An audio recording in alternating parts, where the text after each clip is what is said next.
నమస్తే, welcome to burning issue. ఎన్నికలు ఇప్పుడు భారత రాజకీయ చదరంగంలో ఇది సరికొత్త గేమ్. ఒకవైపు దేశ అత్యున్నత న్యాయస్థానం, మరోవైపు దేశ అత్యున్నత చట్టసభ. అంపైర్ను ఎంచుకునేటువంటి ఈ ఆటలో అసలు నిబంధనలు ఎవరు మార్చారు? అంపైర్ ఎంపిక వెనుక దాగి ఉన్న అసలు మర్మం ఏంటి?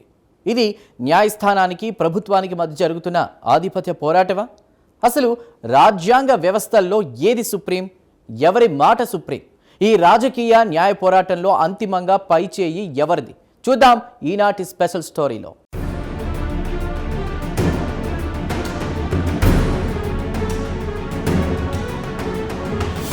ప్రపంచంలోనే అతిపెద్ద ప్రజాస్వామ్య దేశమైన భారత రాజకీయాల్లో ఇప్పుడు ఒక ఆసక్తికరమైన డిబేట్ నడుస్తోంది. కేంద్ర ఎన్నికల సంఘం ప్రధాన కమిషనర్లు, ఇతర కమిషనర్ల నియామకంపై సుప్రీంకోర్టు చేసిన కీలక వ్యాఖ్యలు జాతీయ స్థాయిలో తీవ్ర చర్చనీయాంశంగా మారాయి. ప్రజాస్వామ్యానికి పునాదైన ఎన్నికలను నిర్వహించే ఈసీ ఎంపికలో ఖచ్చితంగా తటస్థులుండాలన్న సుప్రీంకోర్టు కమెంట్ ప్రస్తుత పరిస్థితులకు అద్దం పడుతోంది. ఎవరికి వారు తమ పంతమే నెగ్గాలని చూస్తున్న ఈ పవర్ గేమ్లో పదే పదే వినపడుతున్న ఒకే ఒక ప్రశ్న: రాజ్యాంగ వ్యవస్థల్లో ఏది సుప్రీం, ఎవరి మాట సుప్రీం? ఈ ఇష్యూ దేశ రాజకీయాల్లో, న్యాయ వ్యవస్థలో సరికొత్త డైమెన్షన్కు దారితీస్తుందని స్పష్టంగా అర్థమవుతోంది.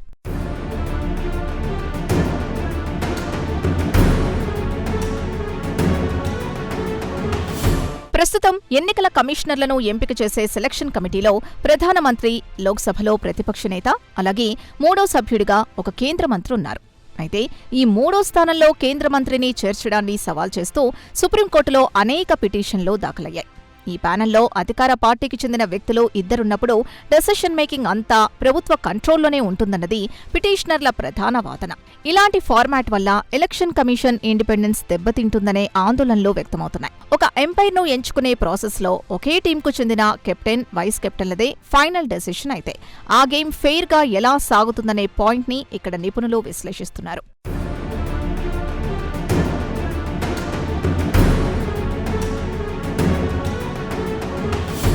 ఈ వివాదానికి అసలు మూలం గతంలోనే ఉంది. గతంలో సుప్రీంకోర్టుకు చెందిన 5 జడ్జీల రాజ్యాంగ ధర్మాసనం ఈ ఎంపిక ప్రక్రియపై స్పష్టమైన సూచనలు చేసింది.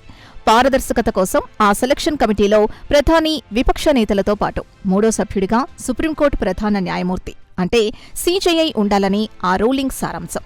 కానీ కేంద్ర ప్రభుత్వం ఆ సిఫార్సుల్ని పక్కకు పెట్టి పార్లమెంటులో కొత్త చట్టం తీసుకురావడం ద్వారా సీజేఐ స్థానంలో ఒక కేంద్ర కేబినెట్ మంత్రిని రీప్లేస్ చేసింది. ఈ స్టెప్ ద్వారా కేంద్రం సుప్రీంకోర్టు సూచనల్ని ఏమాత్రం పట్టించుకోవడం లేదన్నది పిటిషనర్ల ప్రధాన కంప్లైంట్. రాజ్యాంగబద్ధమైన ఒక స్వతంత్ర సంస్థ నియామకాల్లో పాలిటిక్స్ ఇన్వాల్వ్ కాకూడదనేది న్యాయస్థానం ఇంటెన్షన్.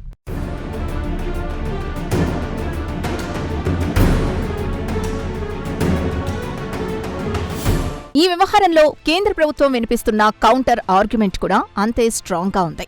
సుప్రీంకోర్టు చేసిన సూచనలు కేవలం గైడ్లైన్స్ మాత్రమేనని, వాటిని ఖచ్చితంగా పార్లమెంటు పాటించాల్సిన బాధ్యత లేదా రూల్ ఏదీ లేదని ప్రభుత్వం స్పష్టం చేస్తోంది. చట్టాలు చేసే అధికారం, శాసన నిర్మాణ వ్యవస్థ పవర్ పూర్తిగా పార్లమెంట్ చేతిలోనే ఉంటుందని, ఆ అధికారాల్లో న్యాయస్థానం జోక్యం చేసుకోవడం కరెక్ట్ కాదని కేంద్రం వాదిస్తోంది. ఎవరి పరిధిలో వాళ్లు పనిచేసుకోవాలి కానీ ఎవరికి వారే యమునా తీరే అన్నట్లుగా ఒకరి పనిలో మరొకరు వేలు పెట్టడం కాన్స్టిట్యూషనల్ బ్యాలెన్స్ ని దెబ్బతీస్తుందనేది ప్రభుత్వ వర్గాల వర్షన్. ఇక్కడే ఎగ్జిక్యూటివ్ వర్సెస్ జ్యుడిషియరీ అనే ఫైట్ మొదలైంది.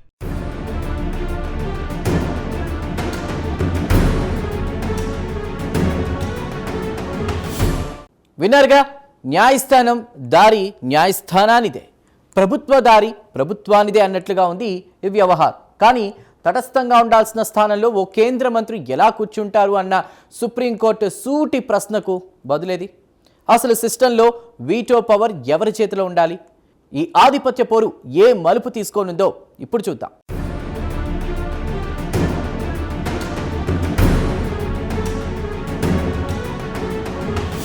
కేంద్రం వాదనలు విన్న తర్వాత సుప్రీంకోర్టు అడిగిన ప్రశ్నలు మరింత ఆసక్తికరంగా ఉన్నాయి. కమిటీలో తటస్థ వ్యక్తి ఉండాలని కోరుకుంటే ఆ తటస్థ వ్యక్తి ఒక కేంద్ర మంత్రి ఎందుకవ్వాలి అని బెంచ్ సూటిగా ప్రశ్నించింది. ప్రభుత్వంలో భాగమైన మంత్రి న్యూట్రల్గా ఎలా ఉండగలుగుతారు అనేది సామాన్యుడికి సైతం వచ్చే బేసిక్ డౌట్.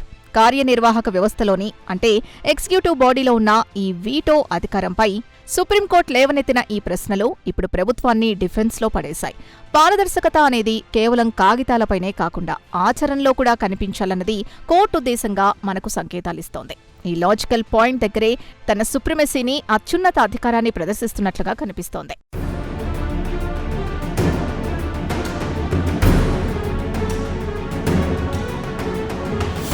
ఈ పరిణామాలన్నీ చూస్తుంటే ఈ సమస్య మళ్లీ మొదటికొస్తుందా అనే సందేహాలు కలుగుతున్నాయి. కీలకమైన రాజ్యాంగపరమైన ప్రశ్నలు ముడిపడి ఉన్నందున మరోసారి ఈ టోటల్ ఇష్యూ 5 న్యాయమూర్తుల రాజ్యాంగ ధర్మాసనం దగ్గరకు వెళ్తుందా అన్న ఊహాగానాలు జోరందుకున్నాయి. చట్టాలను సమీక్షించే పవర్ కోర్టుకున్నప్పటికీ పార్లమెంట్ చేసిన చట్టాన్ని ఏ ప్రాతిపదికన కొట్టివేస్తారనేది ఒక కాంప్లెక్స్ లీగల్ పాయింట్. ఒకవేళ లార్జర్ బెంచ్కో ఈ కేసు బదిలీ అయితే ఎన్నికల సంఘం స్వయం ప్రతిపత్తిపై దేశ చరిత్రలోనే ఒక కీలకమైన ల్యాండ్ మార్క్. జడ్జ్మెంట్ వెలువడే ఛాన్స్ ఉంటుందని న్యాయ నిపుణులు విశ్లేషిస్తున్నారు. అప్పటి వరకు ఈ రాజకీయ న్యాయపరమైన సస్పెన్స్ కంటిన్యూ అవుతూనే ఉంటుందని మాత్రం ఖచ్చితంగా చెప్పవచ్చు.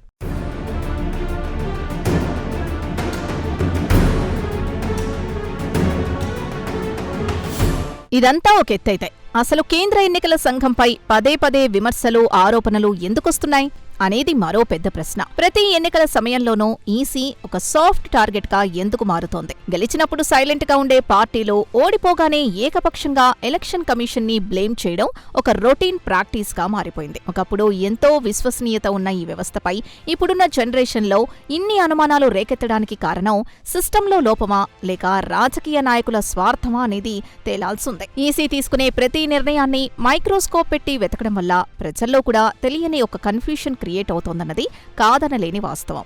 ఇన్స్టిట్యూషనల్ క్రెడిబిలిటీ ఇక్కడ క్వశ్చన్ మార్క్ అవుతోంది.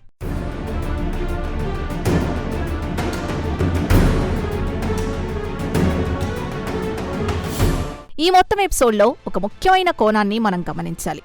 ఎన్నికల సంఘంపై వస్తున్న ఈ విమర్శల వెనుక ఉన్నది మీడియా అత్యుత్సాహమా లేక విపక్షాల భయాందోళన?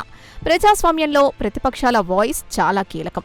అధికార పార్టీ తమ పలుకుబడితో వ్యవస్థల్ని మేనేజ్ చేస్తుందేమో అన్న ఫియర్ అపోజిషన్ పార్టీల్లో సహజంగానే ఉంటుంది. అదే సమయంలో సెన్సేషన్ కోసం మీడియా కూడా ప్రతి చిన్న విషయాన్ని భూతద్దంలో చూపించడం వల్లే ఈ వివాదాలు మరింత హైలైట్ అవుతున్నాయనే వాదనలు కూడా ఉన్నాయి. ఏదేమైనా ఇలాంటి కంటిన్యూస్ ఆరోపణల వల్ల అంతిమంగా నష్టపోయేది ప్రజాస్వామ్యమే అన్నది సామాన్యులకు సైతం సులువుగా అర్థమవుతోంది. పాలిటిక్స్ కు అతీతంగా సంస్థల పవిత్రతను కాపాడుకోవాల్సిన బాధ్యత అందరిపైనా ఉంది.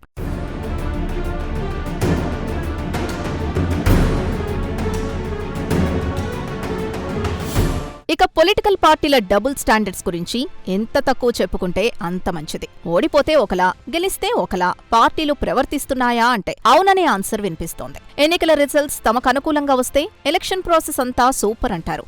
అదే ఎగైనెస్ట్ గా వస్తే మాత్రం ఈసీ అమ్ముడుపోయిందంటూ రోడ్డెక్కుతారు. ఆడలేక మధ్యలోడు అన్నట్టు తమ ఫెయిల్యూర్స్ ని కప్పిపుచ్చుకోవడానికి ఈసీని బలిపశువును చేయడం మన లీడర్లకు అలవాటుగా మారిపోయింది. ఇలాంటి పొలిటికల్ మైండ్ సెట్ వల్ల రాజ్యాంగ వ్యవస్థల పట్ల ప్రజల్లో క్రమంగా గౌరవం తగ్గిపోతోంది. ఇది దేశ భవిష్యత్తుకు ఏమాత్రం మంచిది కాదు. నిఖార్సైన పొలిటికల్ స్పిరిట్ అంటే గెలుపును ఎంత హుందాగా స్వీకరిస్తామో ఓటమిని కూడా అంతే హుందాగా యాక్సెప్ట్ చేయడం.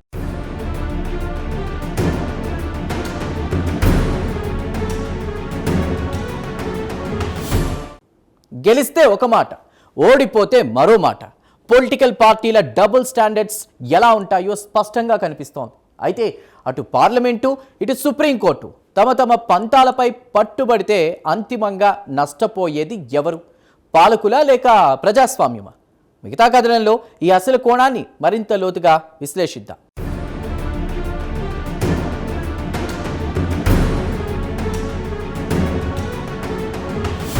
ఈ మొత్తం రచ్చలో కేంద్రం ఈ విషయంలో ఒకే మాటపై ఉన్నదా అంటే వాళ్ళ స్టాండ్ చాలా క్లియర్గా ఉన్నట్లు కనిపిస్తోంది. చట్టం చేసే పవర్ తమదేనని, ఈసీ నియామకాల్లో తమకు ఫుల్ ఫ్రీడమ్ ఉండాలనే విషయంలో సెంట్రల్ గవర్నమెంట్ ఏమాత్రం వెనక్కి తగ్గడం లేదు. ఒకవేళ కోర్టులు దీనికి బ్రేకులు వేసినా ప్రత్యామ్నాయ లీగల్ రూట్స్ ద్వారా తమ పవర్ని నిలబెట్టుకోవాలనే స్ట్రాటజీతో కేంద్రం ముందుకు వెళ్తోంది.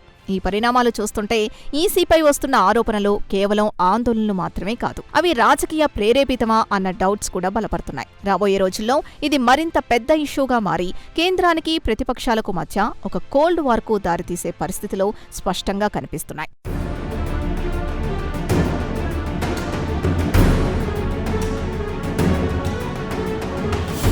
ఇక్కడే మన అసలు పాయింట్ ప్రత్యేక కోణం తెరపైకొస్తోంది.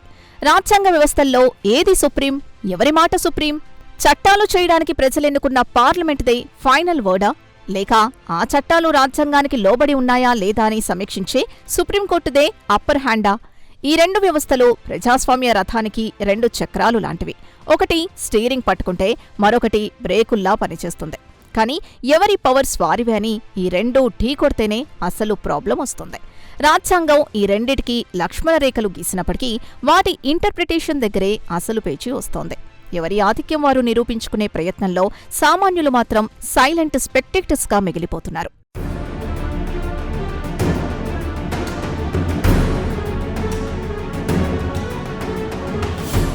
ఎందుకు తరచూ న్యాయ వ్యవస్థ, కార్యనిర్వాహక వ్యవస్థ మధ్య ఇలాంటి తగ వస్తోంది? కారణం చాలా సింపుల్. మారుతున్న పొలిటికల్ డైనమిక్స్కు అనుగుణంగా ఎగ్జిక్యూటివ్ తన పవర్స్ని ఎక్స్పాండ్ చేసుకోవాలని చూస్తోంది.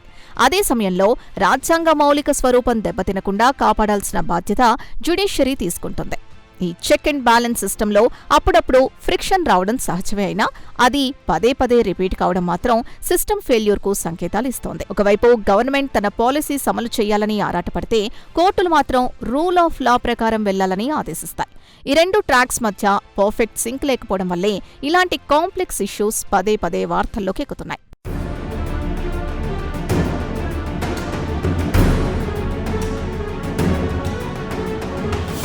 మరి ఈ వివాదాలు లేకుండా ఉండాలంటే ఏం చెయ్యాలి? రాజ్యాంగ వ్యవస్థల మధ్య పరస్పర గౌరవం, సమన్వయం ఉన్నప్పుడే దీనికి చెక్ పడుతుంది. ఎవరు సుప్రీమన్న ఈగో ఫైట్ పక్కకు పెట్టి ప్రజాస్వామ్యమే సుప్రీమన్న బేసిక్ రియాలిటీని అన్ని వ్యవస్థలు యాక్సెప్ట్ చేయాలి. ఈసీ లాంటి కీలక సంస్థల్లో నియామకాలు ఏ ఒక్కరికి అనుమానం రాకుండా పూర్తి ట్రాన్స్పరెన్సీతో జరగాలి. అధికార ప్రతిపక్షాలు ఇరుక్కునే బ్లేమ్ గేమ్ పాలిటిక్స్ కు స్వస్తి పలికితేనే ఈ సిస్టంపై ప్రజల్లో నమ్మకం పెరుగుతుంది. ఫైనల్ గా చట్టాలు చేసే పార్లమెంట్ అయినా, న్యాయ సమీక్ష చేసే సుప్రీంకోర్టు అయినా పని చేయాల్సింది దేశ ప్రజల కోసమే అని అందరికీ అర్థమవుతుంది. అప్పుడే మన డెమోక్రసీ ప్రపంచానికే రోల్ మోడల్ గా నిలబడుతుంది.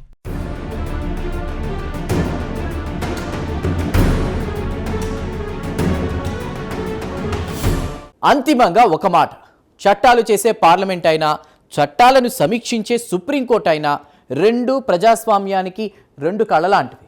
ఒక కన్ను మరో కన్నును పొడుచుకుంటే గుడ్డివాడయ్యేది సామాన్యుడే. ఏ వ్యవస్థ అయినా అంతిమంగా జవాబుదారీ కావాల్సింది దేశ ప్రజలకే అన్నది వాస్తవం. ఎవరి మాట సుప్రీం అన్నటువంటి ఈగోలు పక్కన పెట్టి ప్రజాస్వామ్యమే సుప్రీం అని నమ్మిన నాడే ఈ వివాదాలకు ముగింపు దొరుకుతుంది.